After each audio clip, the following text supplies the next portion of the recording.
to reverse insulin resistance. If you or somebody you love is insulin resistant, send them this video. They'll thank you later. We're going to talk about how to go from this to this, or from this to this, by focusing on something called insulin resistance. There is a spectrum of insulin sensitivity, and some people are more insulin sensitive and some people are more insulin resistant. And if you ask an insulin sensitive person what's wrong with the rest of us, they may be tempted to say, well, they should just eat less and exercise more. What many people don't realise is that when you have insulin resistance, you are playing against a rigged deck. Insulin resistant people have more sugar cravings. They have more frequent hunger and often more intense hunger. They have brain fog, which makes it difficult to concentrate and focus on goals. They often feel tired after eating, and there is a strong correlation between insulin resistance and having anxiety or depression. Insulin resistant people have symptoms that make them more prone to unhealthy habits. Unhealthy habits lead to more insulin resistance. The cycle perpetuates itself into a destructive problem, leaving us feeling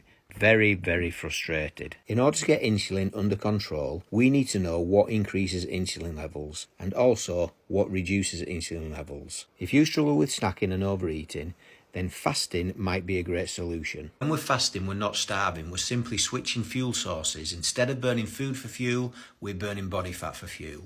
Whilst we are in a fasting state, burning body fat for fuel, we are keeping our insulin levels low. This allows our bodies to regain some insulin sensitivity. A diet that is also high in processed carbohydrates and sugar is also a problem, and a wonderful way to fix this is with fibre. If you go to my TikTok page, I have a playlist right here called the Fibre and Fasting Playlist. And on this playlist, I have episodes explaining how fibre can help control glucose and insulin levels. Eating a diet that is high in glycemic foods increases insulin levels. The answer to this is to consume more of the low glycemic foods. If you have no idea what low glycemic foods are, I have this food guide which is super helpful, and if you would like a copy for free, just send me a message and I will be happy to share it with you. A sedentary lifestyle leads to low muscle mass, which makes it difficult to control insulin levels. The answer to this is to build that muscle mass with exercise and resistance training. The nice thing about this is that you can start with things like fasting, fibre, glycemic foods, and very quickly you can start to see some of these symptoms disappear. This breaks this cycle.